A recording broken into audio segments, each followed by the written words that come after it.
Hello everybody, I'm Mike the Man and welcome to my channel.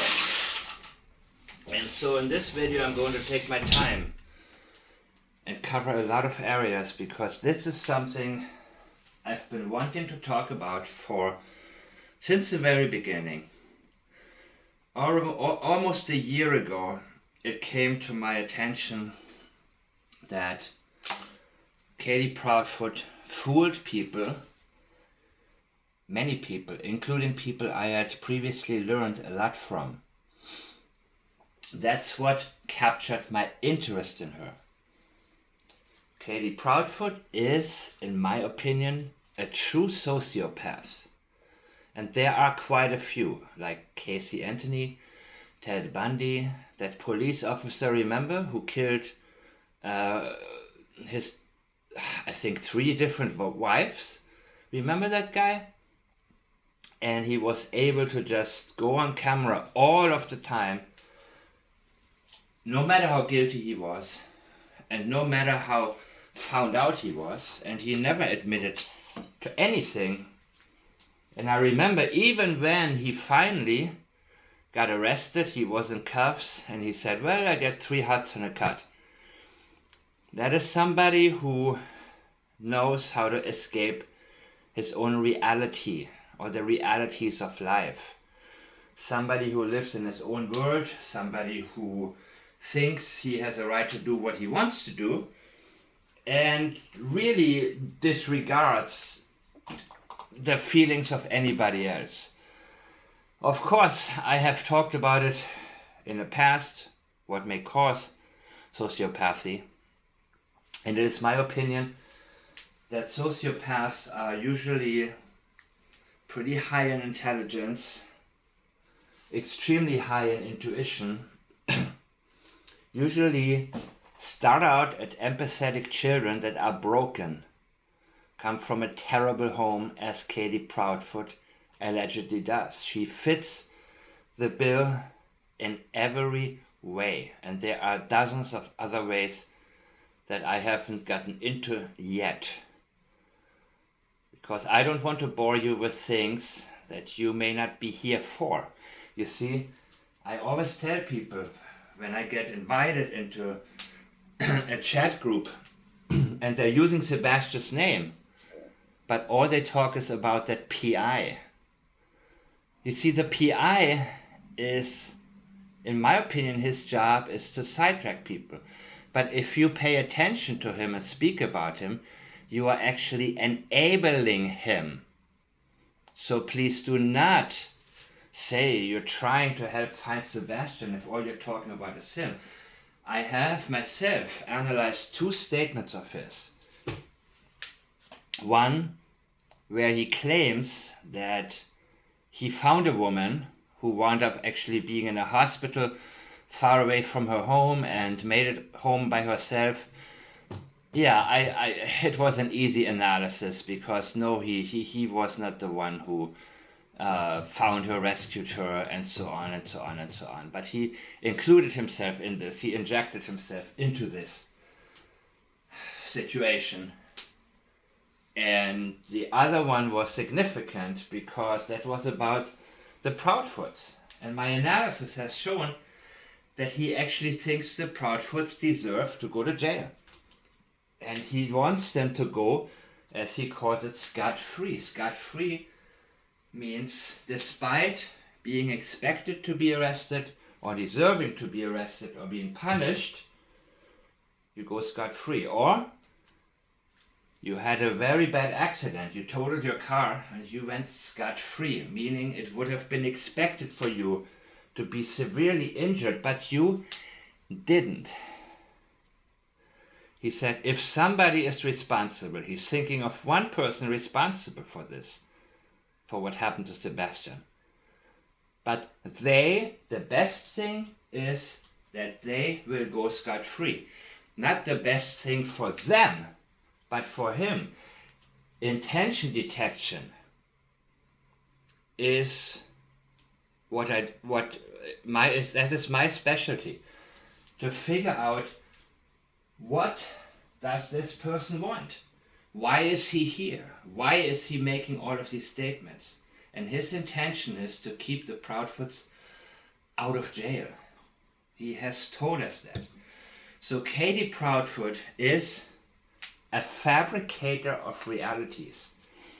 And people like that can be very dangerous because they are able to create a world, a narrative, a whole scenario, including many storylines interconnecting, and at the center is that so-called embedded lie, meaning they create long stories and whatever comes their way gets sort of included in the false narrative.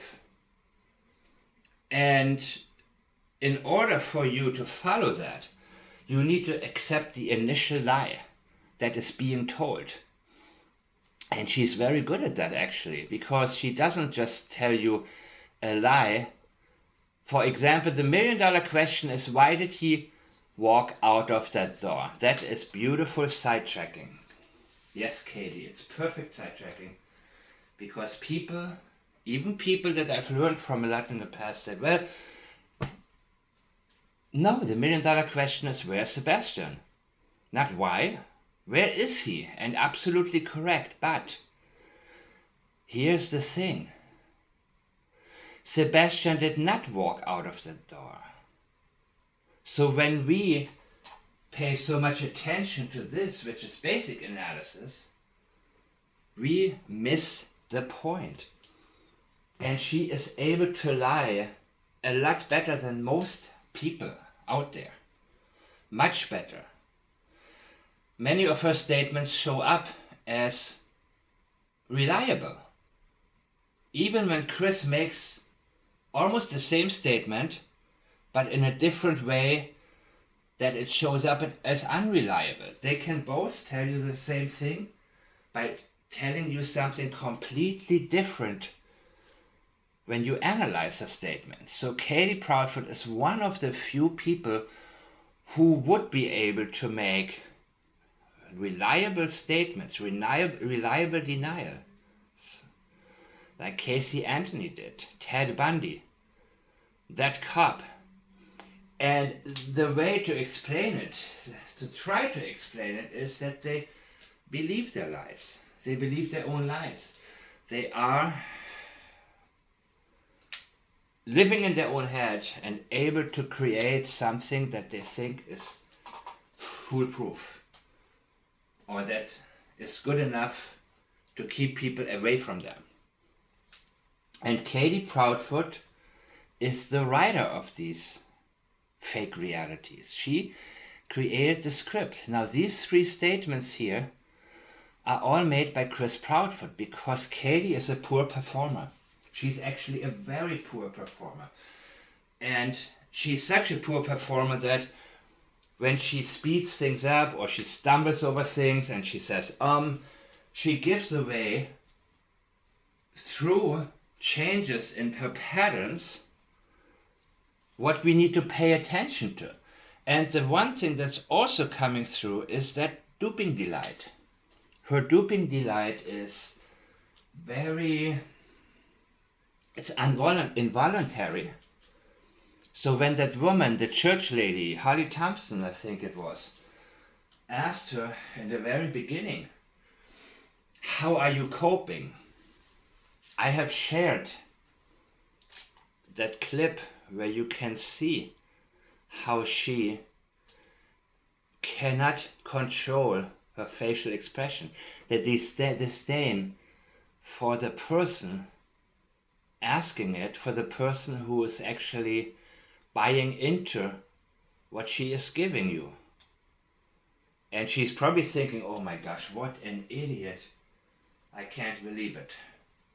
And I've said it before, Burke Ramsey on the Dr. Phil show, very similar. You can also see my analysis on him. And it doesn't matter if you like it or not. The language in that case indicates by Patsy Ramsey, she said, I didn't do it, John Ramsey didn't do it. Whom did she leave out? So it doesn't matter to me what Dr. Phil is trying to tell you should believe, or what He's maybe doing damage control because of that lawsuit. I don't know. But don't believe anything that anybody in the media is trying to tell you what to believe. Use the media for informational purposes, but not to let some journalist or some, psychologist make their opinion or their false narrative, if they have an agenda. Don't let that become a fact in your own head. Don't give up the control. Don't give up control over your own thoughts to anybody. This is not something I'm doing. I'm not telling you what to believe, what not to believe. I'm pointing fingers when the statements are leading me into a certain direction. This is where we need to look. And until a case is solved, we are not done. Because so far, I haven't been able to tell what happened to the body. I know what happened at 10 p.m. Sebastian rolled out of bed and hit his head on the floor, in my opinion. That is my conclusion. What all happened later, who was there, who wasn't there, all of that, I'm sorry, but I am not I cannot allow myself to jump the gun on anything, simply because that's not what statement analysis is about. It is a luxury and it is a curse at the same time. But the freeing thing is that you can reduce yourself to finding facts. And when you have facts, that gives you a lot of freedom because you don't get sidetracked easily. Somebody invited me into that group, and the first thing I wanted to ask was, what did I do wrong? What makes you think that I actually would enjoy being in a group and just discuss the PI or talk about narcissism? People say, oh yeah, my ex is a narcissist, and so is Chris, and so is that PI, and blah, blah, blah. Let me tell you something here. People make mistakes when it comes to getting into relationships. Big mistakes. And the consequences can be horrendous. But Sebastian Rogers made 0 mistakes. He did not look at Chris and say, I want this guy to move into my house.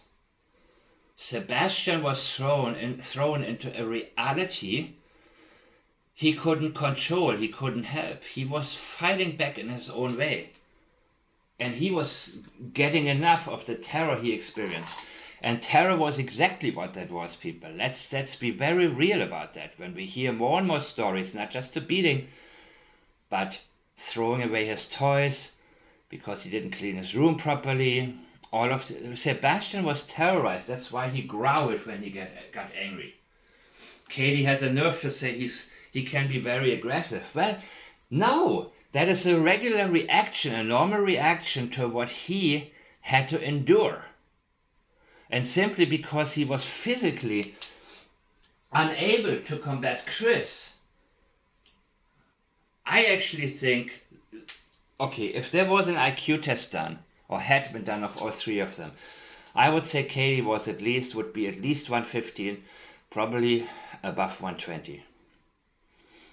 And yes, her mental state is a complete different story. Her insecurities, all of that. But I think she has a very high IQ. Chris probably somewhere in the 90s. And Sebastian, who knows, maybe 102. Who knows? Maybe a lot more. Who knows? Because if he applies himself to something and figures it out, he loved puzzles and games and all of that. He loved to play chess. I think he could have been very high, actually, IQ-wise. It doesn't mean he has a grasp on society and practical things that we need in life. The value of money, or social skills, as Chris talked about it. But he made it sound a lot worse. I don't know on what level he was, but what I'm saying is that his IQ may have been very high. However, people wouldn't know that because his social skills were not what would lead people to judge on his behalf. And that's how society works. If you don't know how to present yourself, it doesn't matter how clever you are. People don't recognize you for that. So he had a disadvantage, but he was getting better. He was getting better at expressing himself. Chris Foot and his wife knew things would get very hairy in this house unless Chris changes his way. Stops beating him, stops chastising him, stops abusing him, stops violating the rights to say, this is my toy, this is my property. Seth had to tell him, listen, anything that I bought him, do not throw that away, ever. If you want to get rid of it, you call me. You box it up, you call me, and I put it in my home, and every 2 weeks Sebastian can have it. Sebastian was not allowed to have money. That is really, really... Children need to learn how to handle money. It doesn't matter if you're autistic or not. To say you cannot... That is a form of control that is extreme. Where he actually called Sebastian's father and said, did you give him money?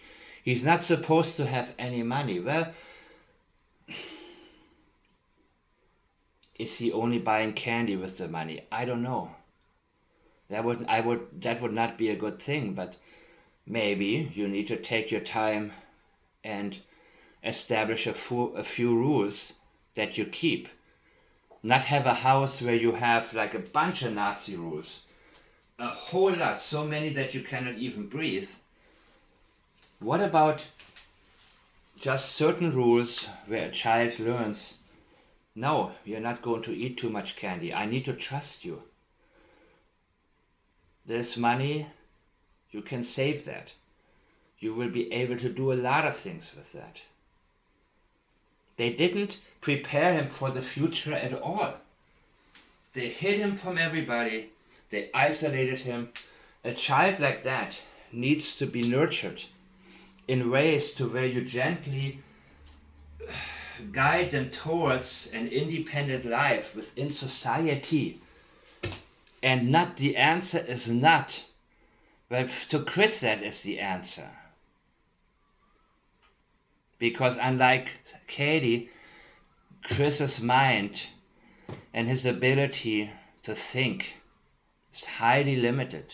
But he is a better performer than Katie, because when Katie writes a script, she is very good at it, but she's still full of self-doubts. While Chris probably reads it, or, I mean, not necessarily reads it, but hears it from her, and probably says, oh my God, this is let me do this one. I want to do this. Like an actor who cannot wait to play a certain role. Oh, genius. They will never know. That's why he is so proud. So proud-footed in public, where he's boasting. He's so proud. He feels so untouchable because he just thinks this is an airtight script. And that has been the theme throughout many of his interviews. He can't imagine anybody being able to see through that. And I can guarantee you they're watching me, and others, of course, because Katie's very self-aware, and she needs to know how what she says actually resonates. Remember in the very beginning, when the duping delight happened, the next interview was the hands video. They were just shown holding their hands. They were not there screaming, where is my son? Let him go. He must be with somebody else. He wouldn't be able to survive in the wilderness. Which brings me to the third one on this list up here. Let me skip the second one for a minute. Let's say one of us was suspected of foul play. Really? You're entertaining this thought that one of you is suspected. What are you doing about that? Remember Adam Walsh, John Walsh's son, who was kidnapped and his life was taken? Remember that? And the father immediately volunteered, please, clear me. I will do anything. I give you, come in my house, look at everything, please. clear me, not because I am guilty or worried about being considered guilty. I'm not worried about that. I didn't do it, but stop looking at me. He was screaming, go forward, go, look for the people, look for whoever did that. Don't waste your time here in my house with me, calling me in for another interview, asking me questions that show that you suspect me. What do I need to do? I don't accept that I am suspected, because every little bit of attention you give to me, that could be the attention that will crack the case when you look into the right direction.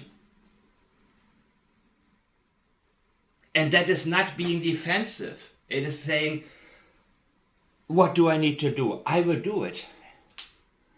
I will do anything. Please, let's hook it up. Lie detector, I'll be there. Let's do it right now. Not, oh, I will think about it. Maybe tomorrow. Okay, name the time and the place. No, please do it right now. I don't care what my attorney says. I will do it right now. I want this. I want my son found. That is the only thing. That would be the only thing on an innocent parent's mind. And have lie detectors, polygraphs failed in the past? Yeah, I believe so. But it depends on how good the person is, how skilled the person is, who comes up with the right questions, using the right language, a language that is familiar to the subject.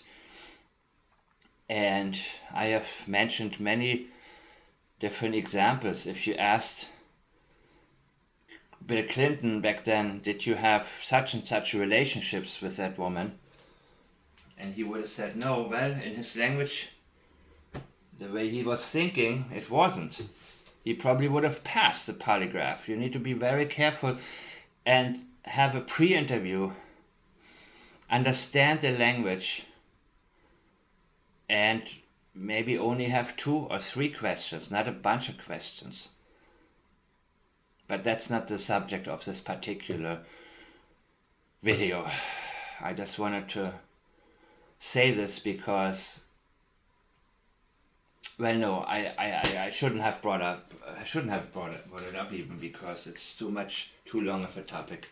The bottom line is that even if polygraphs are not 100%, you don't look for 100% or evidence, as the Proudfoots called it all of the time. Police has 0 evidence. No, you look for traces or hope or anything. You will say, I don't care if it's not 100%. I will do the polygraph. That's not important right now. That nothing is important except finding my child. That's what's expected. Not to sit there and say, let's say one of us was suspected of foul play. Really? What are you doing about that? You're sitting here and you're telling us actually that one, not you,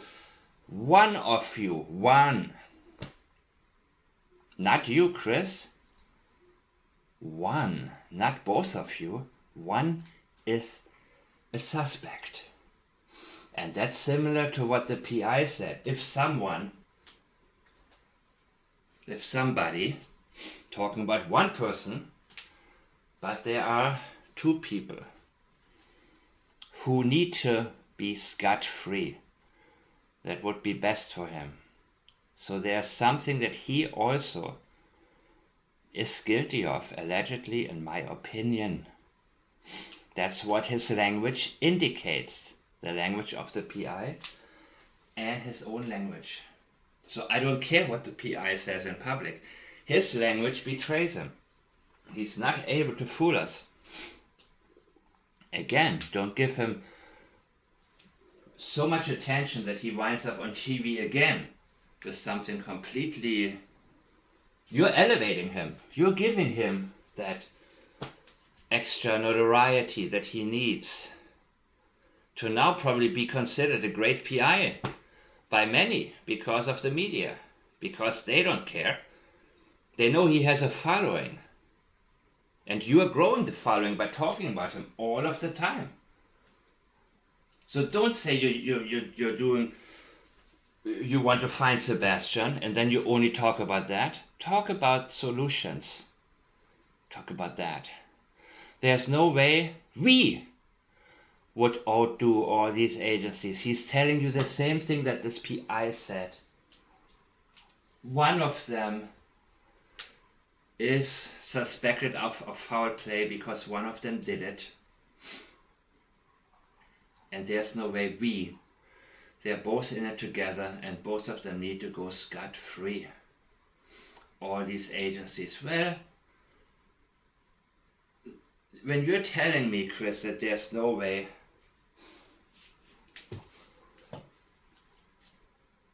you're actually boasting. You're actually telling me that whatever it is you did was so brilliant, we wouldn't be able to imagine you getting away with it. And then he says, however, this 15-year-old has managed to outdo everybody. By the way, this is Katie writing the script. They probably came up with some stuff together, but she is the one who did that. I am very sure about it. She is the type of person that will sit back, not be on social media except maybe watching a few videos, taking notes, and coming up with something that implants in people's minds a reality that isn't there. Writing a lot of stories around that fake reality to keep people's minds spinning, occupied and busy, while having in the center acceptance of that one particular lie. And in this case the lie was, no, the $1 million question is not that. And there is no $1 million question right now connected to anything that you're saying, because Sebastian did not walk out of that door.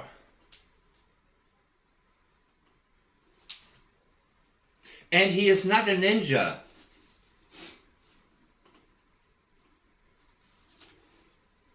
And why would he be willing? What would he accomplish with no money, no shoes? By the way, that's another subject. But I've already discussed this. If you watched some of my previous videos already, you can maybe point me into the direction of in which video I've already discussed that, because I'm just making videos as they come to me now. And by the way, I want to tell you guys that what time should I do my lives, my premieres? What time should I do it? I really don't know. I looked at YouTube analysis, and all I can tell you right now is I am going to just premiere my videos from now on whenever I'm done with them, because everything is kind of current. I want to get the information out there as soon as I can.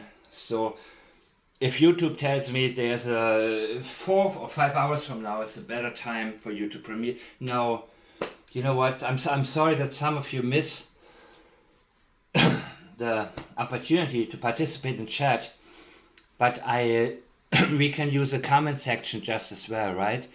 So I have to sort of get this stuff out there in time, because we really don't have time. And I'm not competing with anybody, by the way. Nobody does what I do. So I'm not here to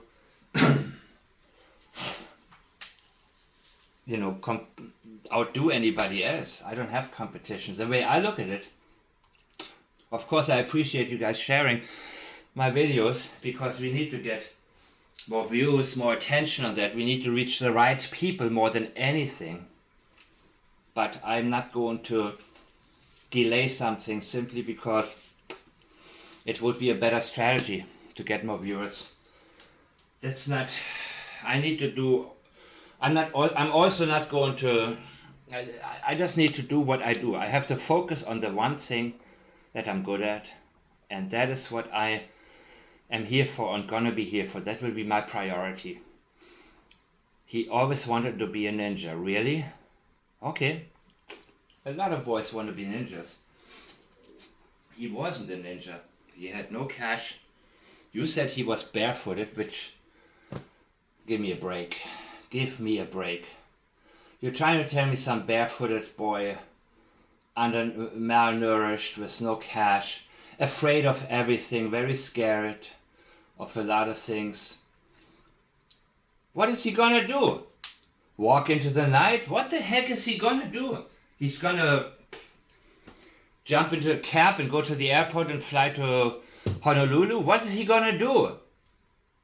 He would depend on other people, and somebody, unless somebody would have taken him in, he would not have survived, maybe. He would have depended on somebody to help him. So you would have to reach out to whoever has him, as Seth Rogers did. If you have my son, he didn't say if you kidnap my son, he didn't say any of this. He's being positive, and if his son was kidnapped, if he thought his son was kidnapped, he wouldn't want to offend the kidnapper until his boy is safe. So that is expected for him to say if anybody has him. And a hopeful mind of a father probably entertains the possibility that he was walking somewhere alone and somebody, a nice elderly couple, said, "Come on in. Are you cold? Are you hungry? Where are you? What's going on?" And that is probably one of these possible scenarios Seth Rogers has to create in his own mind to keep hope alive. And that is expected from an innocent parent.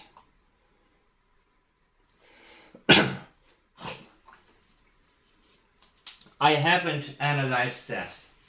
I did analyze him privately almost a year ago, and I decided not to even publish that because there was nothing. There's no deception, there isn't anything. So sometimes people tell me, why don't you do Seth? Sometimes it's people who are interested, and to them I speak right now. Other times it's people, well, you know, what about Seth? Maybe he had something to do with it.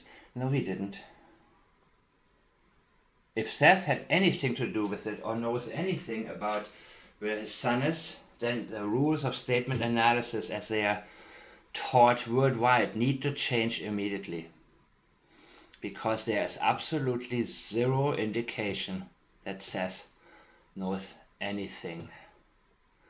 How can it be that it took so long for the tape to surface? That may not be the exact wordings he used. I didn't feel like looking it up. I've had it with listening to them for today, but I wanted to feel free in the comment section to use the exact comment, but something along the lines he said, how can it be that it took so long for that tape from the PI to surface?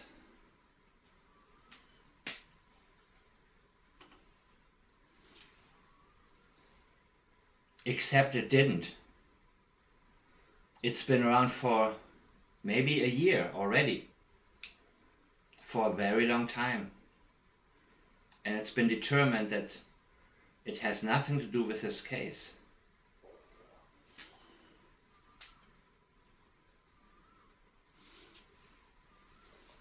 No, he hasn't. This 15-year-old hasn't managed to outdo everybody. Or to outdo Chris. Or both of them.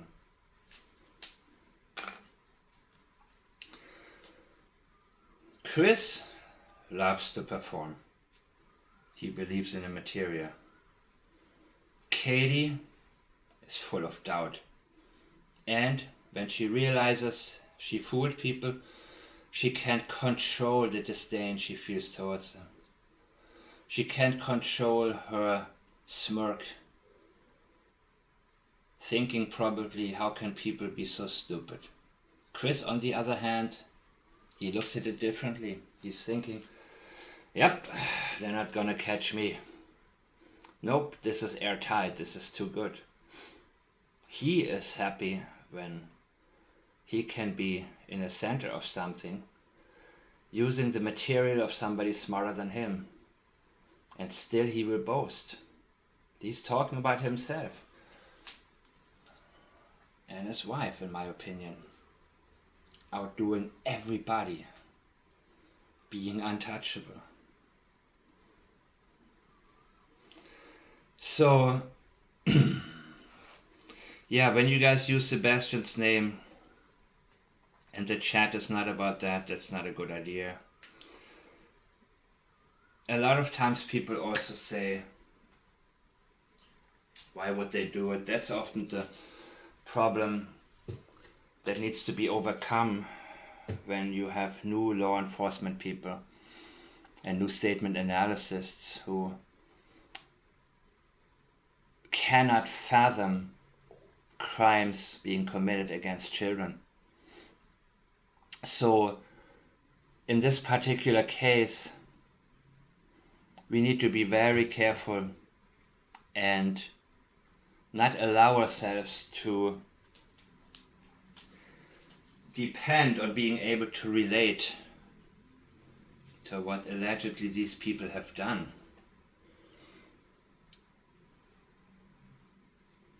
And if there's one video of mine that you share, let this be this one, because regular statement, this only advanced statement analysis will lead us to answers. Fabricators of realities are very dangerous because they can mislead people into all sort of directions, lead people's thoughts into all different directions, except that one direction that will help find a missing child. See, her script for Chris telling us, look everywhere. Then she says, no stone left unturned, every avenue to the fullest, everywhere, except them. No, he cannot tell you a specific area you guys should look. Where may he have gone? I don't know. He went here before, he went there, he liked it there, maybe he walked there. These are the kinds of answers you would expect that a parent of a missing child is thinking about every single avenue, but the specific ones. Wait. One time he went over there and he said he wanted to go back to that store and maybe that's where he went. You do whatever you can to help. You don't say, no, if I tell you and there you find him, then you say, you had something to, that's what I would think. Why? If you tell me maybe you should look in this area and that's where you find Sebastian, you would be the hero, right? Depending on what Sebastian is going to say. Of course. Wait a minute. Are you telling us what you would expect us to find is actually a body? Because if you're leading me into the right direction and I find the boy alive and well, that would be great for you, right? No, that's not the outcome that Chris Proudfoot has in mind or knows could exist. He knows that if Sebastian was found, that would be a terrible thing for him if they found out what happened. More terrible for them, for his wife. That's why he doesn't want to assist you. So instead he says, go everywhere. No. That's not what you would do if you had absolutely no knowledge of what happened to the child. What you would do is throw out possibilities, specific possibilities, think tanking. Where would my son have gone? Let me think. Let me put myself into his shoes. Pun intended. You said he didn't have any, right?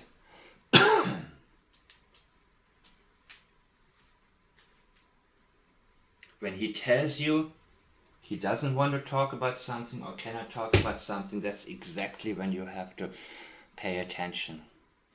These are major red flags. These are the embedded lies that Katie Proudfoot inserts into storylines she wants to keep you busy with. That's how far ahead she thinks. Some people can do that. Most people can't. She wants you to think about, she rather wants you to argue about why is that the question. Where is he is the question. That's what other analysts have talked about as well. That's when I decided to start my channel. Because I said, I'm not going to complain about what other people do. I'm just going to fill in the blanks. I'm seeing a lack, and I'm gonna pack it right into these videos that I make. I don't do what other people do. I don't do analyses that are already done, unless I disagree with them. Because then I have to point out something that I think another person has missed. So the $1 million question is, there is no $1 million question other than where's Sebastian. That has nothing to do with this case, because he didn't walk with this, but with this narrative, because he did not walk out of that door, period. That question is a no-no. How can it be that it took so long for the tape to surface?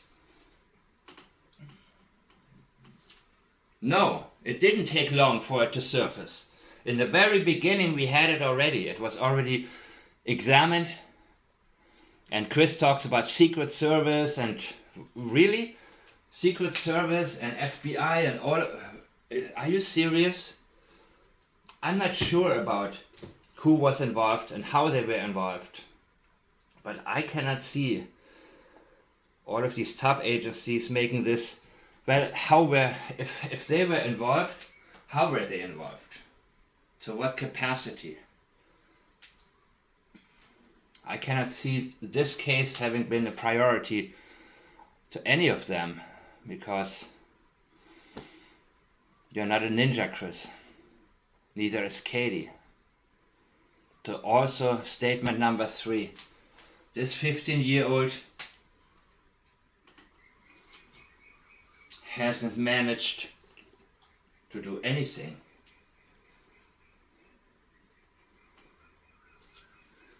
These are storylines Katie Proudfoot is feeding you. She said, I don't even go on social media anymore. Chris said immediately, I do. I want to talk to these folks. Well, he has nothing to say. Nothing of substance.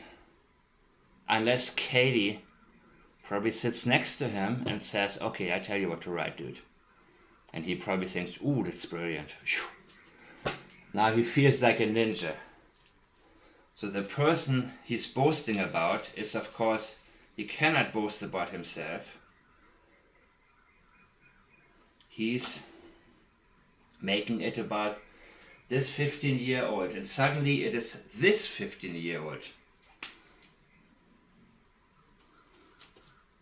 Suddenly this 15-year-old is very close to home, isn't it? Before you have so much distancing language, and suddenly this 15-year-old. Whoever you're talking about is a lot closer to you than Sebastian ever was, because you're speaking about yourself, in my opinion. You are telling us